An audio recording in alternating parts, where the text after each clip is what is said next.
Hello friends, welcome back. My name's Ramon. How are you today? In today's video, I'm going to be doing a follow-up / real life application of all the products, routine, technique things I mentioned in my Hot Girl Summer Skin video, which if you haven't seen it, go check it out. Where I'm basically walking you through my AM and PM skincare routines as an oily, acne-prone skin individual in the middle of summer here in Chicago. Before we get into the video, I'm gonna ask you to hit that subscribe button, that notification bell, so that you know when I post new skincare videos on my channel.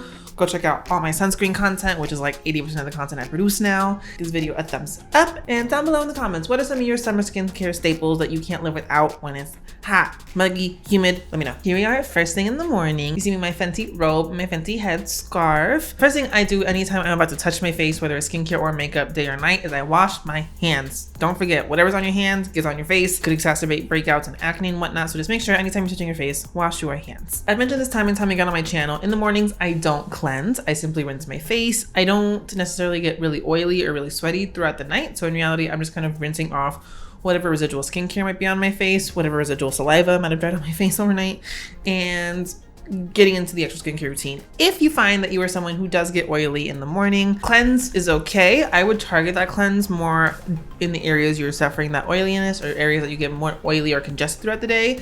And I would recommend using a really gentle cleanser / a cleanser that has salicylic acid properties to it. CeraVe has a great salicylic acid cleanser. I'm showing the CosRX Low pH Good Morning Cleanser. Lathering this on the affected areas and leaving them on for about a minute at a time to kind of let the treatment do its work, and then rinsing it off is going to do you really good and kind of preventing sebum and oil production throughout the day. After you've rinsed or cleansed your face, but your skin is still kind of damp, and you see I dry my skin off a little bit. I don't necessarily dry my skin off. I'm really focusing on getting the excess water out of my eyebrows and my mustache. I still really want my skin damp, just because damp skin is able to allow ingredients to penetrate deeper, and mainly because what I do in the morning is more hydration with very minimal actives. I'm gonna go in with my Secret Key Starting Treatment Essence. It's one of the few things that I really like to incorporate into my morning routine. I don't do a lot in the mornings. During the summer, as an oily skin individual, for me the key is as little as possible and as many thin layers as possible, just to avoid heavy product. So I focus on maybe a couple hydrators if I see fit. I might actually cut this step out, but the Starting Treatment Essence is one of my favorites just because it's really good amount of actives like adenosine and niacinamide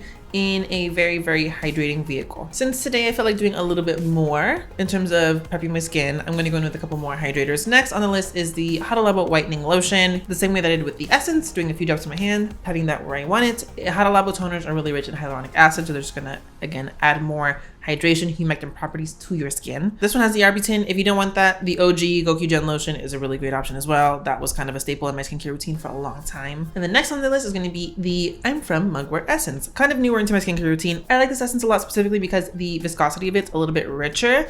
It's a little bit more syrupy in my opinion, like a thin syrup.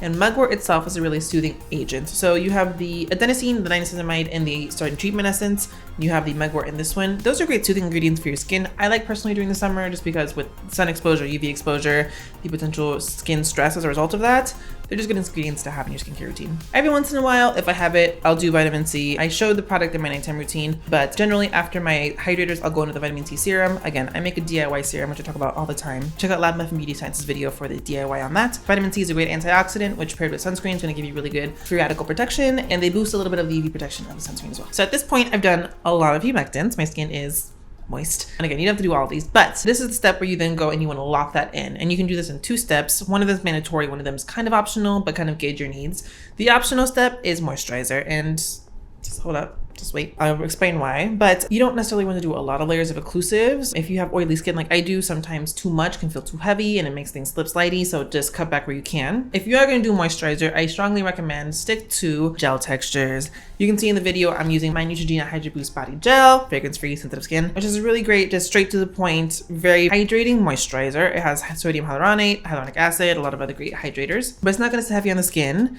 It is going to be able to lock in that hydration that I already put on while also adding a very humectant environment to continuously feed the humectants I have in my skin at that point. Another great option, in my opinion, is the Sunday Riley Tidal Water Enzyme Cream. Another amazing gel texture moisturizer. It has a little bit of a bump of stuff too, to kind of give it a little bit more benefits, such as papaya enzyme, which is going to help to kind of give you really gentle exfoliating properties, as well as the arbutin ingredient. I find that extra little boost of like the enzymatic exfoliating property during the summer just kind of helps to keep my skin texture at bay, considering it's humid, it's hot, I'm oily, there might be a little bit of a concern for congestion. It's pricier, it's not necessary, just it's something I like if you want to invest. And the mandatory step after that, and the reason why I said moisturizer is a little bit less optional, is sunscreen. Sunscreens have really great moisturizing properties, hands down. And plus sunscreen is that mandatory step you need in your morning routine every day. So that's a given. So a lot of times you can just two birds, one stone it with sunscreen if you don't want the moisturizer. If you do need that more heavy duty moisturizing, your skin's really dehydrated,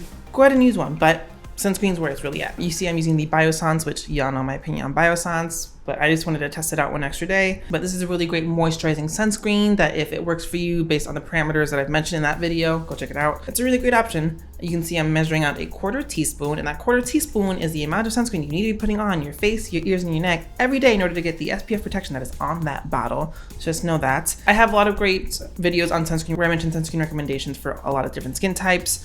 My all-time top 3 I would have to say is the Same's Eco Earth Power Aqua Sun Gel and the Biore Aqua Witch Watery Essence. The Purito Centella, either of them. So those are great options if you have oily skin, but they kind of cover a couple of different fields. So play around with those if you want. Notice where I'm really applying the sunscreen. Again, I mentioned neck and ears. People always forget about that. There's a lot of risk of sun-related cancers developing the ears because people always forget about those. But your neck also shows a lot of signs of aging. So putting sunscreen there protects against those 2 factors. And also on my skin, notice where I'm really applying heavy layers. I generally go in with 3 layers of sunscreen to kind of make that 1/4 teaspoon application a little bit more pleasant. I'll do 2 layers face wide, but then I'll focus that 3rd layer in more targeted areas, such as areas I'm trying to avoid more fine line, wrinkle, aging areas, as well as areas where I use a lot of actives, so my skin's a little bit more compromised to UV damage, and that's pretty much everywhere else on my face, honestly. But kind of think of sunscreen application like that just to make the experience a little bit more pleasant. As I always mention in my sunscreen testing videos, 5 minutes after application in order to let the sunscreen set to be able to form that uninterrupted continuous film of sunscreen protection on my face. While that time is going by in the sunscreen setting, I will generally brush my teeth and or get dressed and or braid my hair, which you see me doing in the video. Be efficient with your time. Note the most important step in all this is mainly just protecting your skin with sunscreen. That's going to give you the moisture but also the sun protection that you need. I like to add in hydrators just because as an oily skin dehydrated individual, that extra hydration in the morning, A, keeps my skin from getting more oily throughout the day because it already has hydration in its system to kind of keep it nice and moist, but also B, with that essence specifically, I just like that little active boost. So now let's get into the nighttime routine. And this is where like I actually really go ham when it comes to doing a lot of the treatments. Depending on the day and what's going on in the weather and whatnot, I'm greasy, I'm grainy, I'm oily skin. I generally wear makeup. So first things first, after I wash my hands, just again, I'm touching my face, wash your hands, I oil cleanse. And this is just to break down the film of sunscreen, makeup, oil, sebum, grime, impurities on my face. And don't forget your ears and your neck with this because you do have sunscreen on those. And I'm able to break those down, and then I'll emulsify that with water just to rinse them away, so that way when I'm going in with my second cleanser, I'm able to actually really cleanse my skin well and adequately. There's nothing really impeding that process. Oily skin individuals generally benefit from a little bit more of a thorough clean. We generally like more foam cleansers. So as you see in the video, I'm showing the Dr. Jart Microfoam, which is one of my all-time favorites, but another favorite, considering it has a little bit more of an active boost to it, is the, again, CosRX Low pH Good Morning Cleanser, which has tea tree, which is great essential oil for acne care, but also it has naturally derived BHAs, which again, are those kind of exfoliant properties that kind of help get into your pores and clear out any clogging and impurity buildup in your pores. If you have oily skin that's more acne prone, look for more foaming cleansers, which aren't that tripping. They're not that bad for your skin, especially if you are going in afterwards and really nourishing your skin. But also find cleansers that have like salicylic acid and that kind of anti-acne property, or benzoyl peroxide, depending on what kind of acne breakouts you're having. They're really going to benefit you during these summer times when your oil production and your acne risks are a little bit more elevated. So I'm going with the CosRX Low pH Good Morning Cleanser, and the key with this is 60-second cleanse. LA Beautyologist, aka Nye, really talks about this, and it's kind of not her necessarily technique, but she really popularized this. And that's just having that cleanser on your face for 60 seconds, really working that in, just ensuring you have a really good quality cleanse. Mind you, make sure you're taking like your oil cleanser, your gel cleanser, up into your hairline. I also like to wash my ears during this time. If you're someone with a beard, you know that product collects at the bottom of your beard. Make sure you take that cleanser into that area.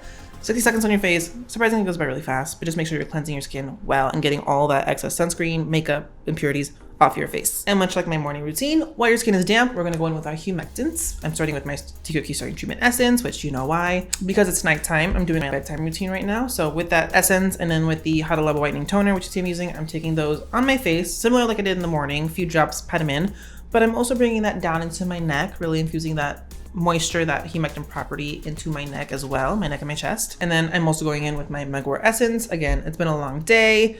I really like that mugwort to really hydrate, but also to really soothe my skin, just due to sun exposure, then stress factors and whatnot. I just generally really like this toner. And also it's not scented, but there's a scent to it that I find just really, really calming, and I can't explain why. It's kind of like really warm scented to me, and I really like that sensory feeling to it. So I just like using that essence for that reason. And so I'm going to get into treatments in a second, but just note, for me, a really important thing is making sure just my eye skin stays really, really moist and hydrated. So before I go with anything else on my face, I always take a little bit of my Neutrogena Hydro Boost Body Gel, like literally a piece-sized amount, and I start working that around my eye area just to really capture that hydration already set down, just because with my actives, I don't go around my eye area. That eye area is kind of already set now, and I want to protect it as well. So as I mentioned, oily skin, salicylic acid is that girl for you. My all-time favorite salicylic acid product is the Sunday Rarely UFO oil. I talked about this on my Instagram recently in a dedicated post, not sponsored, but I also just talk about it on my channel all the time because it's really been a holy grail product for my skin for the last 4 to 5 years. Salicylic acid, as well as all the brightening agents, as well as all the anti-acne treatment benefits. It's just a really great oil. Beyond that, in this phase, if I want to do a really heavy duty treatment, before I would have done any of my humectants, but after cleansing, I would have gone in with the ordinary salicylic acid 2% mask, which is one of my favorite treatment masks. It has salicylic acid as well as bentonite clay and charcoal, kind of pull out any excess oil and impurities you might have in your skin, but also the salicylic acid gives you that treatment, but also after it's dry and you reactivate it with water, I kind of like low-key use it as a physical exfoliant. Something else you could do is, again, vitamin C. You could place in this step as well if you want. Vitamin C is a really great way of protecting your skin from free radical damage, but also really good for repairing your skin. It's really good at regenerating some collagen production in your skin as well. But then another thing you could do is sheet masks. I love sheet masks. I find sheet masks that have specific properties that benefit my skin, whether it's pore care, whether it's those soothing ingredients I talk about. Beyond just mugwort, I love Centella asiatica, madecassoside, which is another derivative of that. This is the area that I put all those treatments. So you can see tonight I'm using the UFO oil because it's my favorite. And note, I'm not touching the applicator to my skin. The dropper is not going on my face.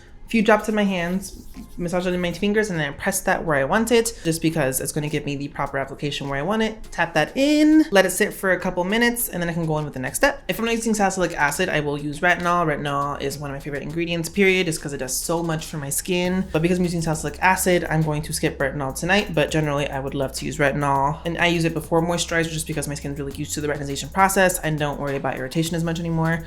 So I would use it in this treatment step as well. After the UFO oil, I'm going to go in with my moisturizer. And same as the morning, I generally prefer really lightweight gel textures. I'm going in with my Neutrogena Hydro Boost Body Gel. Don't forget, I already put the humectant factors down my neck and chest already, but carry the moisturizer down there as well, just to keep those areas nice, hydrated and moisturized, lock in the hydration. Something I really have to consider during these times is the sun exposure, the stress that it causes to my skin, but on top of that, the way the actives make my skin react to the sun. Sometimes my skin's really stressed as a result of all the UV damage, so I really incorporate really soothing ingredients. Check out my video when I got my contact dermatitis reaction. I really talk about a lot of really soothing ingredients. But some things I really look for in skincare products that I incorporate more heavily in these routines if my skin's a little bit more irritated. Centella asiatica, I mention it all the time on this channel. I like it in sheet mask, I like it in toners, sunscreens, moisturizers. Dr. Jar has an amazing stick up here line. Just know things like Centella asiatica and madecassoside, which it's derivative, allantoin, adenosine, the mugwort that I love to use, niacinamide, really great ingredients to have in your routine to really soothe your skin. And then last thing I like to do in my routine is the Ordinary's azelaic acid suspension. I just like the texture of this last just because it has the azelaic acid benefit suspended in a really silicone rich vehicle. So I like to use that after everything to kind of lock in all the hydration and moisture, and that it's kind of a more occlusive property to it. And plus, kind of like retinol, azelaic acid has one of those all-encompassing benefits to it, and that it does a lot of different things for your skin. But for me, I notice really helps with breakouts and skin texture, which coupled with salicylic acid and retinol and niacinamide, it just makes my skin, you see it on my videos, my skin like literally flawless right now, and it's never been this good before. So I really have to give thanks to like all the ingredients that I'm using on my skin, and that's why I'm always shouting them out in these videos. And of course, don't forget your lips at the end of the night. I do this after I brush my teeth, mainly because I find toothpaste dries out my lips, but also once my lips are really wet after brushing my teeth, I like to lock in that hydration, and I like to use my Fenty Gloss Bomb, which I don't normally use when I'm out of my regular lip balm, but there's no reason I can't go to bed glossy. Hit your lips up, don't forget your lips. Last thing at the end of the night, like I mentioned at the beginning of the morning routine, is I like to put on a head wrap of sorts to just make sure that my hair doesn't get damaged in the middle of the night while I'm sleeping. It lets me keep the braid for 2 to 3 days at a time, so I'm using my Fenty wrap. And yeah, that is the Hot Girl Summer Skincare routine put to practice, so you can see how I use all those products I mentioned in that video, where I would normally put them and why. It was a lot, I'm not gonna lie. Hopefully that all makes sense to you. but just know, listen to your skin, don't overdo it. Make sure that you are not overdoing actives and making your skin a lot more compromised, because you will compromise your skin barrier. And if you have, I have a video coming up on that soon, but just know, soothing ingredients, check out my contact dermatitis video for a good list of those. And don't forget, no matter what, every day of the year, no matter what the temperature or what the weather condition is, wear your sunscreen. Check out my videos on sunscreen if you need recommendations. I have a very, very ample amount of videos with really great quality sunscreen recommendations, so just check those out. And yeah, thanks for watching, guys. Bye.